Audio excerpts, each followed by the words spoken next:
अस्सलाम वालेकुम। अच्छा जी, पिछले लेक्चर में हम लोगों ने पढ़ा था पार्ट्स ऑफ लेथ मशीन्स।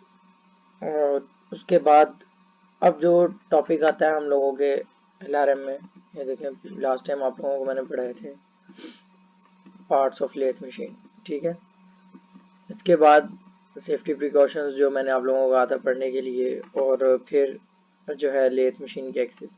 तो आज हमने पढ़ना है टाइप्स ऑफ टर्निंग ऑपरेशंस, यानी कि ये लेथ मशीन के ऑपरेशन है। लेथ मशीन का जो मेन ऑपरेशन है वो टर्निंग होता है, और असल में लेथ का काम जो है ना वो है ही टर्निंग। टर्निंग से मुराद है कि ऐसा ऑपरेशन जिसमें वर्क पार्ट आपका रोटेट कर रहा हो और टूल जो है वो स्ट्रेट लाइन में या कर्व कर्व में हरकत कर रहा हो, मोशन ले रहा हो। ठीक है, उसको बोलते हैं टर्निंग ऑपरेशन। तो टर्निंग ऑपरेशंस में से बहुत सारे ऑपरेशंस हैं जो कि लेथ मशीन पर किए जाते हैं। ठीक है, तो उनमें ये सब के सब ऑपरेशंस आते हैं: facing turning, step turning, taper turning, control turning, form turning, chamfering. इसके बाद फिर drilling, boring, grooving, reaming, knurling और थ्रेडिंग। अब इसमें सबसे पहला ऑपरेशन जो है हमारे पास वो होता है फेसिंग। अच्छा, ये ऑपरेशंस पढ़ाने से पहले मैं आप लोगों को एक चीज़ छोटी सी रिवाइज करवा दूं कि ये देखें लेथ एक्सिस आपको याद होंगे जो लास्ट लेक्चर में पढ़े थे। ये मशीन पड़ी है सामने, ठीक है, ये चक है, ये हेड स्टॉक है और ये टेल स्टॉक है। तो आप लोगों को भी समझ आ रही है कि मशीन किस तरह से पड़ी हुई है। ठीक है, अब इसमें होता क्या है कि ये वाला जो है जो क्रॉस स्लाइड, ये क्रॉस स्लाइड बनाई हुई है एक किस्म की ना। तो ये जो क्रॉस स्लाइड वाला जो एक्सिस होता है ये होता है एक्स एक्सिस। ठीक है, ये आप लोगों को याद होगा। और दूसरा आप लोगों को मैंने बताया था कि जो भी स्पिंडल का एक्सिस होता है किसी मशीन का वो होता है जेड एक्सिस, यानी कि ये जो एक्सिस है ये जेड एक्सिस है। ठीक है, तो अब ये चीज़ आप लोगों ने जहन में रखनी है कि ये जेड एक्सिस है, यानी कि इस तरह को जो हरकत हो रही होगी टूल की वो जेड एक्सिस में होगी, और जो टूल की हरकत इस तरह को हो रही होगी वो एक्स एक्सिस में हरकत होगी। और एक दो चीज़ें जो कॉमनली यूज़ होती हैं वो मैं आप लोगों को पहले बता दूं कि मैं बात करूं स्पिंडल की स्पीड की, मैं बात करूं चक की स्पीड की, या मैं बात करूं वर्क पार्ट की स्पीड की, तो ये सारी की सारी चीज़ें जो हैं ये बिल्कुल सेम है। ठीक है, अब चलते हैं ऑपरेशंस की तरफ ही वापस। इसमें सबसे पहला ऑपरेशन है फेसिंग। अब ये चीज़ें मैं आप लोगों को पहले लिखवा चुका हूँ, जो बच्चे एब्सेंट से, अब वो जो स्टूडेंट्स हैं वो लिख लें इसको।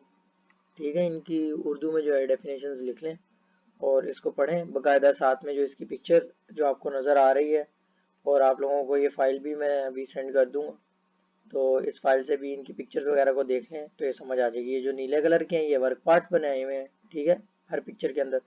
और ये जो है ये टूल बनाया हुआ है, और एरो से टूल की हरकत शो कर दी गई है कि टूल यूँ जा रहा कटिंग करता हुआ। ठीक है, तो फेसिंग क्या चीज़ है फेसिंग में? अच्छा, रेडियली बात करें तो रेडियली क्या होता है, किसी चीज़ का जो सेंटर से लेके जो एक कॉर्नर तक का जो फासला होता है किसी गोल चीज़ का उसको बोलते हैं रेडियस। ठीक है, जो यानी कि डायामीटर जो होता है पूरा उसका जो हाफ होता है उसको बोलते हैं रेडियस। तो ये कहता है कि इस ऑपरेशन में, फेसिंग में क्या कहता है कि इस ऑपरेशन में रदास के साथ साथ यानी रेडियस के साथ साथ टूल को वर्क पार्ट के अंदर फीड किया जाता है, और इस तरह से वर्क पार्ट के एक तरफ सीधी सरफेस या सीधी सतह बना दी जाती है। और ये काम करने के लिए क्रॉस स्लाइड का इस्तेमाल किया जाता है। ठीक है, फिर कहता है कि जी जेड एक्सिस में डेप्थ ऑफ कट दी जाती है, और कटिंग जो है वो एक्स एक्सिस में की जाती है, यानी कि ये जो टूल है इसने इस तरफ को डेप्थ ऑफ कट लिया, यानी कि ये यहाँ बाहर था ना कहीं, तो इसने यहाँ से यूँ जेड एक्सिस में, ये जेड एक्सिस है ना, मैंने आप लोगों को पहले बताया कि ये स्पिंडल का एक्सिस है, तो ये उसने जेड एक्सिस में डेप्थ ऑफ कट लिया और एक्स एक्सिस में वो कटिंग कर रहा है, यानी कि एक्स एक्सिस के साथ वो कटिंग कर रहा है। ठीक है, और इस प्रोसेस में जो है वर्क पार्ट की लेंथ कम होती है। देखें ना, अगर ये पूरी की पूरी यहाँ से यूँ कटिंग हो जाए तो ये जो लंबाई है वर्क पार्ट की वो कम हो जाएगी। ठीक है, इस प्रोसेस में वर्क पार्ट की लंबाई कम होती है। तो इस तरह ये जो है आप लोगों का पहला प्रोसेस क्लियर हो गया, फेसिंग। इसके बाद बात करते हैं टर्निंग की, स्पेसिफिकली टर्निंग की बात करते हैं, टर्निंग ऑपरेशंस के अंदर टर्निंग की बात करते हैं, ये क्या चीज़ है। तो फेसिंग में क्या था कि टूल जो है वो जेड एक्सिस में डेप्थ लेता है और एक्स एक्सिस में कटिंग करता है और फ्लैट सरफेस प्रोड्यूस हो जाती है। अब उसी का उलट है यहाँ पर, ठीक है। इसमें क्या करते हैं कि टूल को लंबाई के साथ साथ, टूल को वर्क पार्ट की लंबाई के साथ साथ कैरिज व्हील का इस्तेमाल करते हुए फीड किया जाता है। यानी कि वर्क पार्ट की लंबाई ये है ना जेड एक्सिस में, यानी कि इसको जेड एक्सिस में फीड किया जाता है। वही बात आगे की गई है कि डेप्थ ऑफ कट जो है वो एक्स एक्सिस में दिया जाता है, यानी टूल यहाँ था, इसने depth of cut x axis में लिया and feed in Z axis, और फिर उसको जेड एक्सिस में फीड कर देंगे। इन दिस प्रोसेस, इस प्रोसेस में वर्क पार्ट का डायामीटर कम होता है, यानी यूं डेप्थ ऑफ कट ली और यूं जब कर जाएगा तो ये सारा का सारा डाया इतना इतना बन जाएगा आपका, ये जो बाहर शो हो रहा है ना जितना, इतना डाया बन जाएगा। तो इसमें क्या होगा, वर्क पार्ट का डाया कम होगा। फेसिंग में वर्क पार्ट की लेंथ कम हुई है और टर्निंग में जो है वर्क पार्ट का डाया कम होगा। इसके बाद बात करते हैं टेपर टर्निंग की। तो इसमें, इस प्रोसेस में टूल को axis of rotation, axis of rotation का मतलब, या वर्क पार्ट का एक्सिस लिख लें तो उसका मतलब जेड एक्सिस ही है, ठीक है ना। आप लोगों को ये बात मैं पहले बता चुका हूँ कि स्पिंडल की स्पीड, वर्क पार्ट की स्पीड या चक की स्पीड, या स्पिंडल का एक्सिस, वर्क पार्ट का एक्सिस, चक का एक्सिस, ये एक ही बात है, ठीक है। अब instead of feeding the tool, यानी कि इस प्रोसेस में टूल को वर्क पार्ट के एक्सिस के मुतवाजी फीड करने की बजाय टूल को एक मखसूस जाविया पे फीड किया जाता है कंपाउंड रेस्ट का इस्तेमाल करते हुए, ठीक है। और इस तरह से टेपर शक्ल बन जाती है, टेपर या कॉनिकल शक्ल बन जाती है। और इसमें फीड एक्स और जेड एक्सिस दोनों में इकट्ठी प्रोवाइड की जाती है, इकट्ठी मुहैया की जाती है।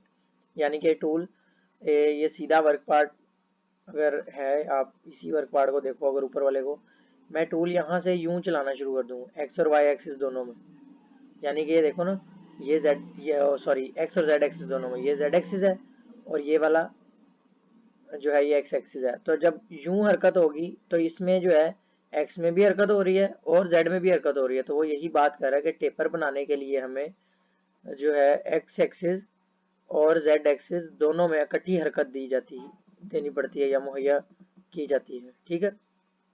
इसके बाद बात करते हैं कंट्रोल टर्निंग की। ये काउंटर टर्निंग नहीं है, ठीक है, ये वर्ड कंट्रोल टर्निंग है। अब कंट्रोल टर्निंग से मुराद है कि कंटोर से मुराद होता है कोई शक्ल, ठीक है। जैसे कि आप ये इसके सामने ये जो डायग्राम दी गई है इसमें आप देख सकते हो ये जो शक्ल बनी हुई है। तो कंटोर से मुराद है, कंटोर टर्निंग से, कि इस प्रोसेस में टूल को वर्क पार्ट के एक्सिस के मुतवाजी सीधा फीड करने की बजाय, वर्क पार्ट के एक्सिस के मुतवाजी सीधा फीड करने की बजाय टूल जो है वो एक कंटोर को फॉलो करता है जो कि स्ट्रेट लाइन के अलावा कुछ होती है। ये देखो ना, ये कंटोर है ना जो, तो इस प्रोसेस में क्या करता है टूल वर्क पार्ट के एक्सिस के मुतवाजी और सीधा फीड होने की बजाय किसी कंटोर को, किसी कंटोर की पैरवी करता हुआ टूल फीड होता है, ठीक है। और इस तरह जो है वर्क पार्ट के ऊपर कंटोर बन जाती है, ठीक है। इसके बाद अगली जो है अगला जो प्रोसेस है वो है फॉर्म टर्निंग। तो कंट्रोल टर्निंग और फॉर्म टर्निंग में थोड़ा सा फर्क है। कंट्रोल टर्निंग में क्या होता है कि टूल जो है वो किसी शेप में हरकत लेता है, ठीक है। और फॉर्म टर्निंग में क्या होता है कि टूल को ही शक्ल दे दी जाती है, जो शक्ल हमें वर्क पार्ट पर चाहिए वो शक्ल टूल पर ही जो है ना वो इन्वर्स उसके उसके उलट यानी यहाँ पर बना दी जाती है। जिस तरह के देखो, अगर आप आटे में अगर आप उंगली दबाएं, या अगर आप उसमें मुक्का जो है अपना दबाएं, तो उस पर जो है मुक्के का उल्ट निशान जो है वो आटे के अंदर आ जाता है, ठीक है, गूंदा हुआ आटा अगर आप लें तो। अब इसी तरह क्या है, हमने टूल पर जो है जो शक्ल बनाई है वर्क पार्ट पर, उसी शक्ल की तरह की बिल्कुल ऑपोजिट शक्ल जो है वो बन जाती है वर्क पार्ट के ऊपर। ठीक है, मतलब जो यहाँ पर चीज इंटरनल है वो वहां पर वर्क पार्ट के ऊपर एक्सटर्नल है। ठीक है, जो यहाँ पर अंदरूनी कर्व है वो वहां पर बैरूनी कर्व है। समझ आ रही है ये बात आप लोगों को? ये इजी मेरे ख्याल से है समझना, इसको कोई इतना मुश्किल नहीं है। तो फॉर्म टर्निंग की जो है डेफिनेशन वो इस तरह से है कि इस प्रोसेस को बाज़ोकात फॉर्मिंग भी कहा जाता है। ठीक है, और इस प्रोसेस में जो शक्ल वर्क पार्ट पर बनानी हो वो शक्ल टूल पर बना दी जाती है और टूल को वर्क पार्ट के अंदर रेडियली जो है फीड कर देते हैं। रेडियली से मुराद वही रदास के लॉन्ग, ये रेडियस होता है ना, ये रेडियस होता है ना सेंटर से लेकर और ये कॉर्नर तक जो होता है, तो रेडियस के अलॉन्ग जो है इसको फीड कर देते हैं। ठीक है, इस ऑपरेशन को बाज़ूकात फॉर्मिंग कहा जाता है और इस ऑपरेशन में मतलूबा शक्ल टूल के ऊपर बना दी जाती है और फिर उस टूल को रेडियस के लॉन्ग या रदास के साथ साथ जो है वर्क पार्ट के अंदर फीड कर दिया जाता है। ठीक है, ये होगी फॉर्म टर्निंग। अब बात करते हैं चैम्फरिंग की। चैम्फरिंग, ये आप लोगों को पता होगा, इसको शैम्फरिंग नहीं बोलना आप लोगों ने। ठीक है, ये वर्ड होता है चैम्फरिंग, चे से ये वर्ड है। ठीक है, तो चैम्फरिंग की जाती है असल में जो है शार्प एजेस को, जो तेज धार जो किनारे होते हैं उनको ख़त्म करने के लिए ज़्यादातर इसका इसका जो है ना मकसद होता है। तो ये ज़्यादातर 45 डिग्री पर ही की जाती है। ठीक है, और लेथ मशीन पर अब किस तरह से की जाती है वो ज़रा जो है वो देख लें कि इस प्रोसेस में टूल के कटिंग एज टूल के कटिंग एज का इस्तेमाल किया जाता है किसी वर्क पार्ट के कॉर्नर को 45 डिग्री पर काटने के लिए। ठीक है, और ये भी इसी तरह का, ये भी एक किस्म का फॉर्मिंग ऑपरेशन ही है। देखो ना, टूल को शक्ल दे दी है वो जो वर्क पार्ट पर आ रही है डायरेक्ट। ठीक है, तो इस चीज़ को जो है चैम्फर कह देते हैं। और उसके बाद ये कि इसका इस्तेमाल, देखो मैंने आप लोगों को पहले बता दिया कि इसका इस्तेमाल किया जाता है शार्प एजेस को या तेज़ जो है कॉर्नर्स को, तेज़ किनारों को काटने के लिए, वर्क पार्ट के तेज़ किनारों को काटने के लिए इसका इस्तेमाल किया जाता है। इसके बाद बात करते हैं ड्रिलिंग की। तो लेथ मशीन के ऊपर भी ड्रिलिंग की जा सकती है। ठीक है, ये लिखें कि लेथ मशीन के ऊपर ड्रिलिंग की जा सकती है। इसके लिए हमें ड्रिल को, यानी कि ड्रिल बिट जिसे कह रहे हैं, वर्मा जिसे उर्दू में बोलते हैं, ये वर्मा, इसको वर्क पार्ट के अंदर वर्क पार्ट के वर्क पार्ट के एक्सिस के साथ फीड करना होगा। वर्क पार्ट का एक्सिस कौन सा, ये वाला ना, जेड एक्सिस। तो इसको वर्क पार्ट के एक्सिस के साथ वर्क पार्ट के अंदर फीड करना होगा। ठीक है, तो इस तरह से क्या होता है, ड्रिलिंग हो जाती है लेथ मशीन के ऊपर। तो अब एक और चीज़ लिखी हुई है ड्रिलिंग के एंड पर कि इसी तरह, बिल्कुल इसी तरह रीमिंग भी की जा सकती है। रीमिंग में आपको आगे जाकर बताता हूँ कि रीमिंग क्या चीज़ है। ठीक है, reaming can be performed in a similar way. तो रीमिंग भी की जा सकती है, मैं आपको आगे बताता हूँ रीमिंग क्या चीज़ है। अब बात करते हैं बोरिंग की। तो बोरिंग, असल में बोरिंग का मतलब है कि पहले से किया गया जो होल होता है, पहले से किया गया जो सुराख है, उसको इनलार्ज करना, उसको बड़ा करना। देखो ना, ये पहले से होल किया गया था यहाँ पर। ठीक है, तो उस होल को, उस सुराख को जो है ये यहाँ पर जो है इसके साइज को बड़ा किया जा रहा है। तो बोरिंग की डेफिनेशन लिखें कि इस प्रोसेस में सिंगल पॉइंट कटिंग टूल को सीधा और वर्क पार्ट के एक्सिस के मुतवाजी अंदरूनी मतलब सुराख के, किसी पहले से मौजूदा सुराख के अंदरूनी डायामीटर में फीड किया जाता है और बोरिंग का इस्तेमाल किया जाता है पहले से मौजूदा सुराख को बड़ा करने के लिए। मैं एकदम हम दोबारा बताता हूँ कि इस प्रोसेस में सिंगल पॉइंट कटिंग टूल को वर्क पार्ट के एक्सिस के मुतवाजी पहले से मौजूदा सुराख के अंदरूनी डायामीटर के अंदर फीड किया जाता है। यानी कि सिंगल पॉइंट कटिंग टूल है, इसको वर्क पार्ट का जो एक्सिस है इसके मुतवाजी किसी पहले से मौजूदा जो सुराख है उसके अंदर, यानी उसके अंदरूनी डायामीटर में उसको फीड किया जाता है। ठीक है, इसके बाद बात करते हैं ग्रूविंग की। इसमें होता क्या है कि वर्क पार्ट जो टूल है आपका वो जेड एक्सिस में हरकत करता है और किसी स्पेसिफिक लोकेशन पर आ जाता है। ठीक है, उस मखसूस लोकेशन पर, उस जगह पर आने के बाद उस टूल को वर्क पार्ट के अंदर रेडियली फीड कर दिया जाता है। ठीक है, तो इसकी डेफिनेशन इस तरह से है कि इस प्रोसेस में टूल को रेडियली वर्क पार्ट के अंदर फीड किया जाता है और इससे पहले टूल को एक एक या किसी खास लोकेशन पर लाया जाता है लेंथ के अलोंग, लंबाई के साथ साथ टूल को किसी खास जगह पर लाकर उसको रेडियली वर्क पार्ट के अंदर फीड कर देते हैं। तो इस तरह से जो है उसकी उस खास जगह से जो है उस वर्क पार्ट का डायामीटर कम हो जाता है। ठीक है, और वहां पर ग्रूव यानी कि जरी जिसको बोलते हैं वो बन जाती है। इसके बाद बात करते हैं रीमिंग की। तो रीमिंग में आप लोगों ने लिखना है कि ये प्रोसेस जो है इसका बिल्कुल ड्रिलिंग की तरह का होता है, पर इसमें और ड्रिलिंग में सिर्फ फर्क ये है कि इसमें ड्रिल बिट की जगह या ड्रिल की जगह वर्मे की जगह रीमर का इस्तेमाल किया जाता है। और इस प्रोसेस का इस्तेमाल पहले से मौजूदा सुराख को फिनिश करने के लिए, यानी उसकी सफाई वगैरह करने के लिए, फिनिश करने के लिए और उसके साइज को, उसकी डायमेंशंस को एक्यूरेट बनाने के लिए किया जाता है। यानी कि जो पहले से मौजूदा सुराख होता है उसमें जब रीमिंग करते हैं तो बहुत ज़्यादा फाइन हो जाता है वो सुराख और उसकी डायमेंशन जो है बिल्कुल एक्यूरेट हो जाती है, उसकी गुलाई बिल्कुल एक्यूरेट हो जाती है उस सुराख की। इसके बाद बात करते हैं नर्लिंग की।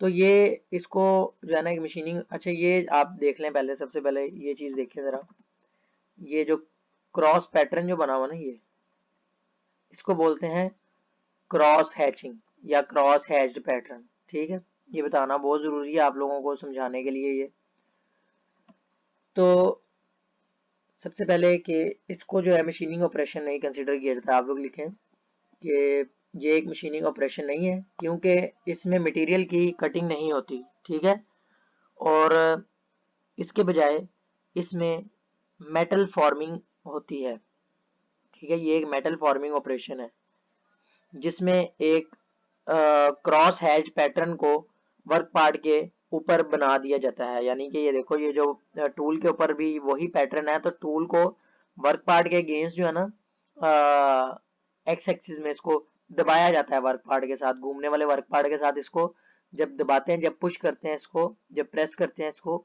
तो वो जो शेप है वो वर्क पार्ट के ऊपर आने लग जाती है। ठीक है, और नर्लिंग का इस्तेमाल किया जाता है वर्क पार्ट की सतह को बेहतर ग्रिप फराहम करने के लिए। ठीक है, अच्छा इसके बाद बात करते हैं थ्रेडिंग की। थ्रेडिंग जो है लेथ मशीन पर थ्रेडिंग की बात करते हैं क्योंकि हम लोग ये लेथ मशीन के ऑपरेशंस पढ़ रहे हैं। ठीक है, तो थ्रेडिंग एक लेथ ऑपरेशन है। ठीक है, जो कि अंदरूनी और बैरूनी मशीन्ड चूड़ियाँ या जिन्हें थ्रेड कहते हैं वो बनाने के लिए इस्तेमाल किया जाता है। तो थ्रेडिंग एक लेथ मशीन ऑपरेशन है जिसमें सिंगल पॉइंट कटिंग टूल का इस्तेमाल करते हुए अंदरूनी और बैरूनी मशीन्ड थ्रेड्स बनाए जाते हैं। और थ्रेड्स जो है वो दो पार्ट्स को या ज़्यादा पार्ट्स को असेंबल और डिसअसेंबल करने के लिए, यानी जोड़ने और अलग-अलग करने के लिए थ्रेडिंग की जाती है। इसके बाद आप लोगों का टॉपिक स्टार्ट होता है कटिंग टूल्स का। तो कटिंग टूल्स में जो मेन चीज़ें हैं वो है सबसे पहले टूल मटेरियल की। टूल का मटेरियल क्या होता है, जो कटिंग टूल आप लोगों के पास है उसका मटेरियल क्या होता है। तो कटिंग टूल के बहुत सारे मटेरियल्स हैं। ठीक है, हाई स्पीड स्टील होता है मटेरियल जिसको HSS भी बोला जाता है। ठीक है, सीमेंटेड कार्बाइड होता है, सिरामिक्स टूल होते हैं, क्यूबिक बोरॉन नाइट्राइड के टूल होते हैं, CBN इसको बोला जाता है। ठीक है, और डायमंड टूल। अब इसमें सबसे ज़्यादा जो यूज होने वाला टूल है वो है HSS, हाई स्पीड स्टील। और असल में इनकी जो अरेंजमेंट बनाई गई है ये हार्डनेस के लिहाज से बनाई गई है। अच्छा, एक कॉन्सेप्ट मैं आप लोगों को यहाँ बताता चलूँ कि जब किसी लोहे को काटना होता है तो उस लोहे से ज़्यादा हार्ड हमें लोहा या मटेरियल, मतलब किसी भी मटेरियल की अगर कटिंग करनी है तो उससे ज़्यादा हार्ड हमें मटेरियल चाहिए होता है उसकी कटिंग करने के लिए। ठीक है, तो अब बात यही है कि हम उसके लिहाज से जो है मटेरियल को चूज़ करते हैं कि यार हमने जो मटेरियल काटना है और जो हमारा कटिंग टूल है, क्या हमारे कटिंग टूल का मटेरियल हमारे वर्क पार्ट से ज़्यादा हार्ड है। अगर नहीं हार्ड तो फिर हम उससे ज़्यादा हार्ड की तरफ चल पड़ते हैं। तो ये ऊपर से लेकर नीचे तक जो है हार्डनेस बढ़ रही है। सबसे कम हार्डनेस जो है वो हाई स्पीड स्टील टूल्स की होती है, HSS की। ठीक है, उसके बाद इसकी और फिर इसकी। अब इसमें सबसे ज़्यादा नोट करने वाली बात यही है कि हाई स्पीड स्टील टूल्स जो होते हैं उनकी सबसे कम हार्डनेस होती है। ठीक है, और तमाम टूल्स के अंदर सबसे ज़्यादा सस्ते और ज़्यादातर इस्तेमाल होने वाला जो है वो हाई स्पीड स्टील टूल है, यानी कि HSS है। ठीक है, और diamond tools are hardest. Diamond tools जो है वो सबसे ज़्यादा हार्ड होते हैं। ठीक है, और लेकिन ये सबसे ज़्यादा महंगे भी हैं, एक्सपेंसिव हैं सबसे ज़्यादा। ठीक है, ये टूल मटेरियल के बाद अब बात करते हैं टूल लाइफ की, कि टूल लाइफ क्या चीज़ है। टूल की भी एक लाइफ होती है। ठीक है, और वो लाइफ क्या है कि वो दुरानिया है जिसमें टूल जो है मशीनिंग के लिए इस्तेमाल किया जा सकता है। आसान से लफ्जों में कि मशीनिंग के लिए जितनी दुरानिया के लिए इस्तेमाल किया जा सकता है, और वो दुरानिया जो है वो इसकी लाइफ है। जब नहीं इस्तेमाल करने जोगा होगा तो तब जो है इसका मतलब है इसकी लाइफ खत्म हो चुकी है, ये इसकी लाइफ थी बस। और इसी बात को इस तरह से भी कहा जा सकता है कि वो वक्त जितने वक्त में जो है टूल नाकाम हुआ है, यानी कि जब से काम शुरू किया और जब जाकर टूल नाकाम हो जाता है, जब फेलियर हो जाती है उसकी, ठीक है, जब नाकामी हो जाती है उस टूल की, तो वो वहां तक जो वक्त होता है वो टूल लाइफ कहलाती है, कि ये इतनी लाइफ थी इस टूल की। ठीक है, और अब यहाँ पे बात करता है कि यहाँ पर फेलियर से मुराद है फ्रैक्चर, किसी चीज में क्रैक आकर उस चीज का जो है टूट जाना।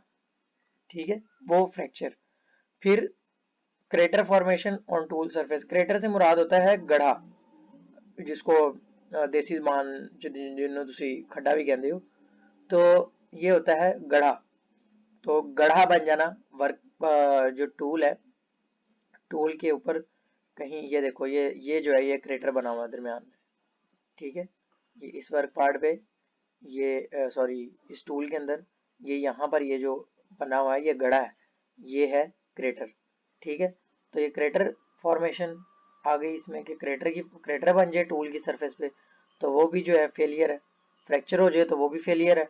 और तीसरी चीज़ फिर बताई गई है कि सॉफ्टनिंग ऑफ एजेस। अगर उसके जो एजेस हैं, जो उसके किनारे हैं, वो अगर सॉफ्ट हो जाएं तो वो भी फिर जो है किसी काम का नहीं रहता टूल। ठीक है, उसके बाद कहते हैं कि बेहतरीन टूल की जो है सिलेक्शन वो प्रॉपर कटिंग पैरामीटर के हिसाब से जो है वो की जाती है। अब कटिंग पैरामीटर्स जो है वो कटिंग पैरामीटर्स आप लोगों को कुछ पहले बता चुका हूँ, पर ये आगे डिस्कस होंगे। उसमें डेप्थ ऑफ कट आ जाता है, कटिंग स्पीड आ जाती है, फीड आ जाती है। तो इस तरह की चीज़ें जो है उसमें डिपेंड कर रहे होते हैं कि यार ये चीज़ें जिस तरह से वेरी करेंगी तो उस हिसाब से हम जो है ना टूल सेलेक्ट करते हैं कि इतनी हीट प्रोड्यूस होगी, इतना ये होगा, इतनी फोर्स आएगी। तो फिर जो है ना उस हिसाब से टूल को सिलेक्ट किया जाता है। फिर बात करते हैं कि कटिंग फ्लूइड्स की। कटिंग फ्लूइड्स, अब फ्लूइड से मुराद होता है कि कोई लिक्विड। तो कटिंग फ्लूइड से मुराद यानी कि कटिंग के दौरान इस्तेमाल होने वाला जो लिक्विड है। ठीक है, कटिंग फ्लूइड कूलेंट या लुब्रिकेंट की ऐसी किस्म है जो कि मशीनिंग टूल्स के अंदर इस्तेमाल की जाती है। अब इनका मकसद क्या है, इनका मकसद होता है वर्क पार्ट को ठंडा करना और इससे हरारत को ले लेना। यानी कि वर्क पार्ट से हरारत को लेता हुआ वो कूलेंट बही जा रहा है, पानी है या जो भी है, वो जो कूलेंट है वो बहता जा रहा है और वो हीट लेता जा रहा है वर्क पार्ट के ऊपर से, या वर्क पार्ट को ठंडा करता जा रहा है। दूसरा पॉइंट है कि ये टूल की कटिंग टूल की लाइफ को, कटिंग टूल की ज़िंदगी को बढ़ाता है, एक लुब्रिकेंट के तौर पर काम करता हुआ। और ये फ्रिक्शन को कम करता है। फ्रिक्शन आप लोगों को सबको ही पता होगा कि ये मज़ाहमत होती है रगड़ रगड़ के खिलाफ। रगड़ जो होती है ना, रगड़ मतलब कोई भी चीज़ स्लाइड कर रही है तो वो जो रगड़ है वो उसको रोक रही होती है, उस हरकत को, उसके खिलाफ मज़ाहमत बन रही होती है, तो वो फ्रिक्शन होती है। तो ये जो लुब्रिकेंट लुब्रिकेंट के तौर पर अगर एक्ट करता है ये, तो ये टूल लाइफ को भी बढ़ाता है, वहां पर फ्रिक्शन को कम करता है। और तीसरा पॉइंट है कि रिड्यूस नॉइस, ये शोर को कम कर देता है। ठीक है, मतलब अगर वहां पर हीट ज़्यादा प्रोड्यूस नहीं हो रही है, आसानी से कटिंग होती जा रही है, तो वहां पर शोर भी नहीं होगा, ऑब्वियस सी बात है।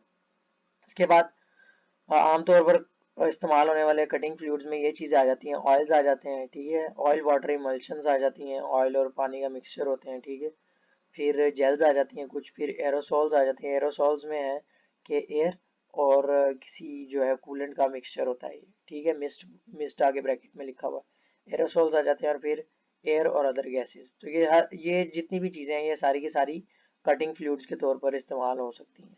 ठीक है, और फ्लूइड का वर्ड इसीलिए यूज़ किया गया है कि इसके अंदर जो है सिर्फ लिक्विड की बात नहीं की जाती, मेनली तो इसको लिक्विड के लिए कंसिडर किया जाता है, पर इसमें जो है गैसेस भी आ जाती हैं।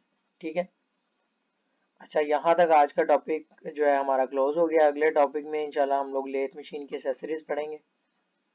और बस आप लोग इसको जो है एहतियात से पढ़ें, सारा जितना अभी तक पढ़ा दिया।